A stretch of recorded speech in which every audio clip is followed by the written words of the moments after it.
What's going on, guys? It's Jimmy here. Welcome to our daily show where we discuss everything going on here in our country that you need to know about on a daily basis, including money, investing, the stock market, the fourth stimulus package update, and stimulus check update. If you haven't subscribed to our YouTube channel yet, make sure to click the subscribe button down below. It's completely free to do so. Remember that new videos come out here every day at 10 a.m., 3 p.m., and 8 p.m. Eastern Standard Time. I'll keep you up to date here, and also thanks for hitting the like button for us down below.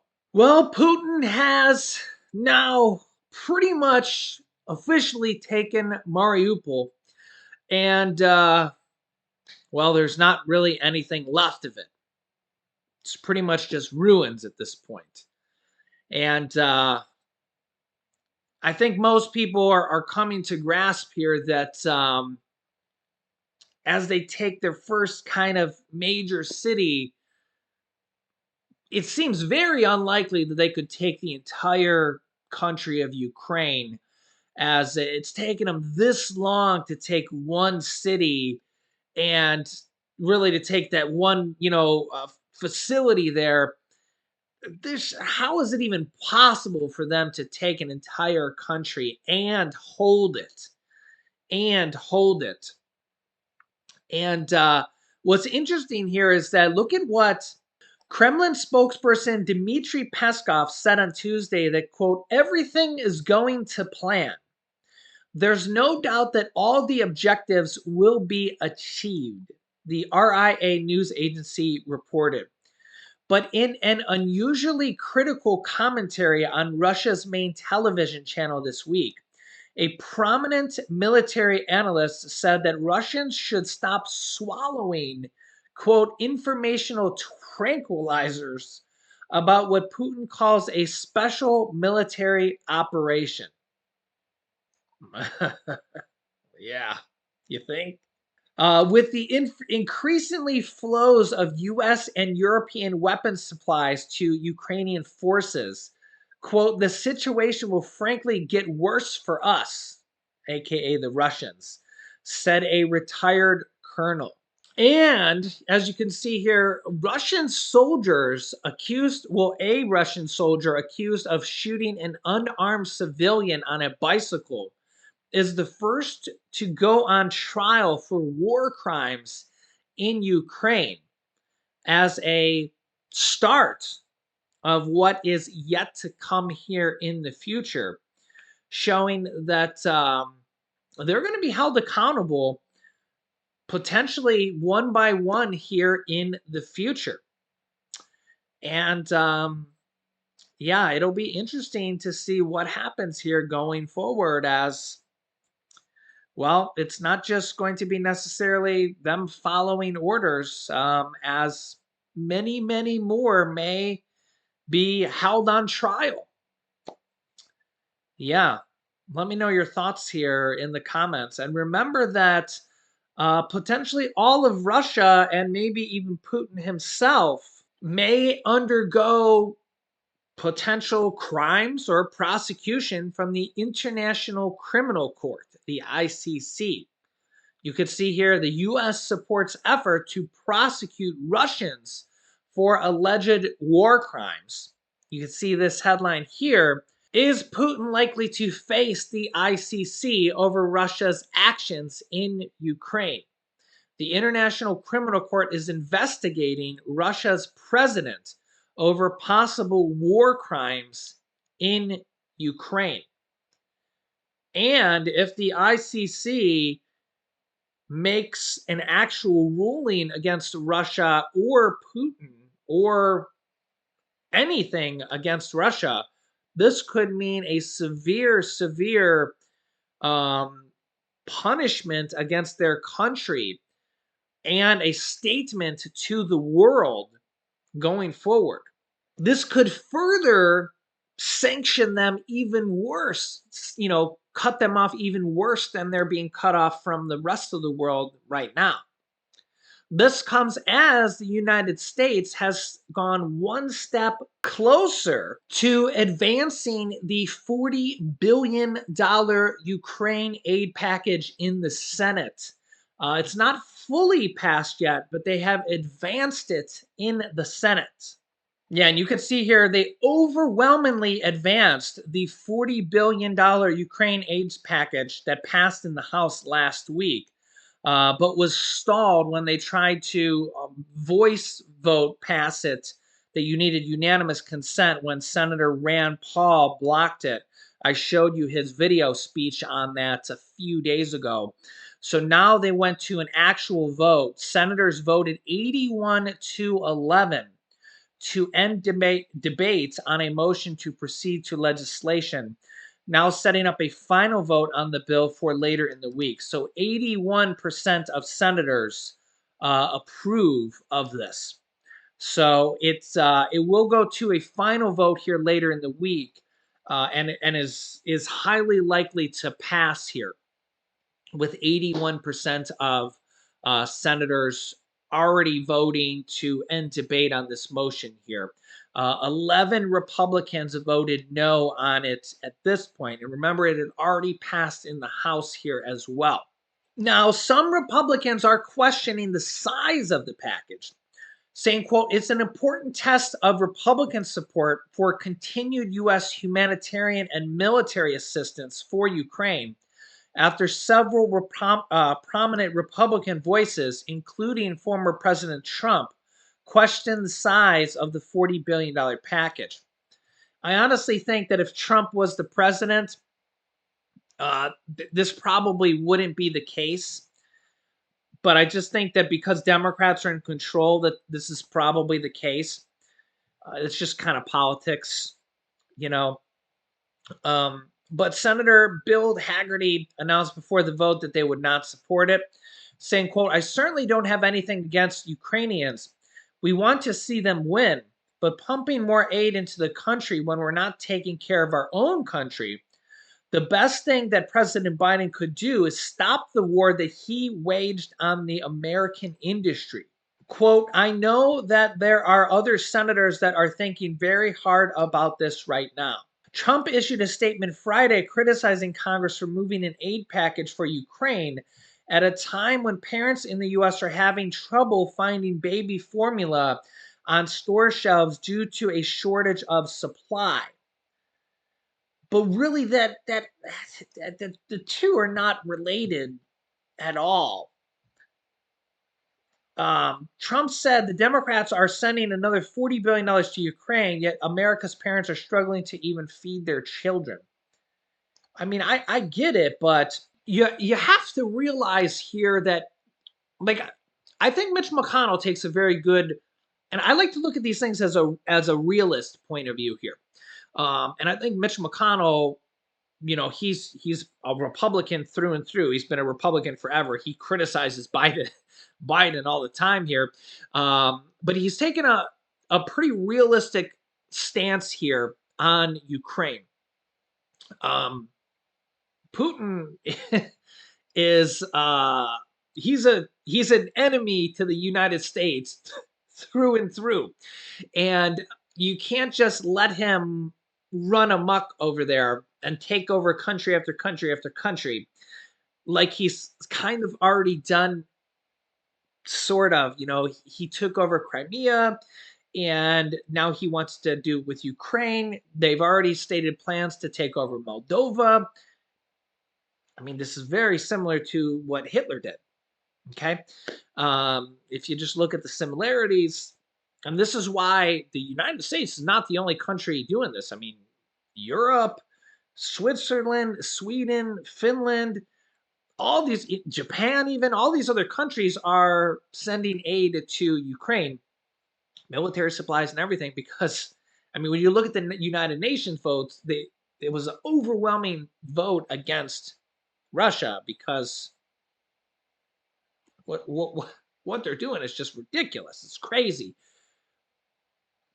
I mean, you can let me know your thoughts here in the comments. And like I said in a previous vote, there's no reason why they can't help Americans here at home and stop a dictator over there that is killing innocents and potentially starting a World War III.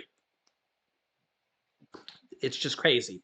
The amount of money for this package is less than 5% of the amount of money the United States spends every single year on our defense budget. Okay. Our defense budget for 2023 is over $800 billion. Okay. Over $800 billion they want to spend in 2023 alone for our defense budget of the country. So that bill is less than 5% of the money. Just so everybody is clear, I know it sounds like a lot of money, but when you talk about how much our country spends for defense, the amount of money is insane. It's insane. And even Mitch McConnell says this is directly related to our national security of our country. And really, they Putin just threatened the United States, the United Kingdom, and Europe with nuclear bombs. Okay, I'll show it to you right here on the screen. Yeah, here it is, right from the New York Post. Russia threatens nukes for the United States and the United Kingdom and Finland if NATO expands. So, and I mean, Mitch McConnell has not been very positive to Biden at all. He's been criticizing him at every turn and tide. But I think even Mitch McConnell realizes that we have to stop Russia at any given turn. But that does not mean we can't support us here at home. Supporting our people here at home really does need to be priority number one. And really, this is where I always tend to agree here with Senator Bernie Sanders. And again, that's where this is why I don't consider myself a Democrat or a Republican. I can agree with Mitch McConnell with what he's saying about the defense of our country and the defense of, with Ukraine against Russia. But I can also agree with Bernie Sanders because when it comes to taking care of our people, taking care of people that are struggling to feed themselves, Bernie Sanders just seems to hit the nail on the head over and over and over and over. And what he says actually about the amount of money we spend for our defense of our country, which is actually right now is critical. A year or two ago, before the war in Russia had even mattered or was even a thing, he says, you know what, we spend $700-800 billion every single year, even in the times of peace. And nobody even bats an eye on that. Nobody even questions it. We don't even know what goes into those bills. And they pass it overwhelmingly support Democrats and Republicans every single year. It gets passed just like that. In fact, they increase it every year, and it just overwhelmingly gets passed. Okay. But when it comes time to feed the poor, stimulus checks, money for housing, SNAP increases, Social Security raises, stuff like that, Build Back Better packages, the last stimulus package, oh, it's got to be fully paid for. We have to make sure it goes through the Congressional Budget Office. It's got to do this. It's got to do that. We got to send it through the reconciliation package, et cetera, et cetera. You know where I'm going here, right? We got to, cross the T's and dot the I's, and we got to debate it. And, oh, the national debt, we got to, the deficit, inflation. But nobody talks about anything when it comes to like defense. They're spending $800 billion every single year, right? So now in times like now, it's like, ooh, well, it's really, really important because, well, we got a guy like Putin on the horizon that's, just like a crazy man. And you're like, yeah, well, I guess it's a good thing that we spend that much. And just for comparison here, I'll show you. I'll find a graph here. All right, this is just the first graph I could find. This is from 2017, when the U.S. spent $611 billion in military budget. Okay, our military budget for you can see here 2000, fiscal budgets for defense 2017. Now our military budget is over 800 billion. Okay, so it's gone up by about a third just since 2017. And again, I'm totally for it because We got to make sure we don't get into a nuclear war here. I'm just kind of giving you guys an idea of how much money goes to spending for defense, and we also should be spending for our people. So I'm just kind of showing you guys how much money gets spent here in the US. There's no reason we can't be spending for other things like feeding the poor, money for housing, money for SNAP benefits, money for Social Security raises, stimulus checks, which is really just money to support people who need it. This number here is actually $800 billion. Okay, it's 800 and some. The proposal for 2023 budget is over 800 billion. I remember seeing a number that you could combine all of these countries, combine them all, and it's like the top like 20 countries. You can combine all of them, and the U.S. spends more than all of them combined. Combined. China, Russia, Saudi Arabia, India, France, United Kingdom, Germany, we spend more than all of them combined every single year. Now, it's almost like I almost kind of feel like in times of peace, like maybe last year or so, we could kind of like ratchet it down a little bit, save 100 to 200 billion, and then like in years like this, ratchet it back up. But that's kind of like being an armchair quarterback, just trying to perfect things. I'm a perfectionist where I would kind of like, want to save an extra 100 or 200 billion there. And then in times like this, because again, you really look at how much money this is. It's a lot. It's a lot. And remember, my brother was in the army, so I take these kind of things seriously, and I take the defense of our country very, very seriously. It's a lot of money. And right now, I take the war on Russia seriously. I think that we do need to be spending the money for Ukraine. I think that we need that. I think that is a very serious thing, and I think that we need to make sure that that we're spending that money against Russia. I think that it needs to be spent. But on the other hand, when we talk about like spending money for the people here at home, there's no reason that both can't be done. Okay. I just want to kind of show you guys the amount of money they're spending on defense just of our country. The Ukraine money is really a drop in the bucket when you look at the amount of money they're spending on defense. Like I said, this $40 billion bill, although it sounds like a lot, that's less than 5% they spend on our defense budget for one single year. And they spend that every single year. Okay. And like Mitch McConnell said, this is a matter of our national security. What I think that needs to be done is the people like Bernie Sanders who are actually advocating for the people, you know, things like Social Security raises, SNAP raises, stimulus checks, money for food, money for housing, money for all these other things that we talk about here on this channel on a daily basis. Those things need more money. Money for rent assistance, money for utility assistance, money for homeowners assistance, money for these type of programs are actually what need more money. Okay. Um, Ukraine assistance packages don't really happen very often. I know that they've gotten some money in the past, but the amount of money they got in the past, again, in the scheme of things, small in comparison.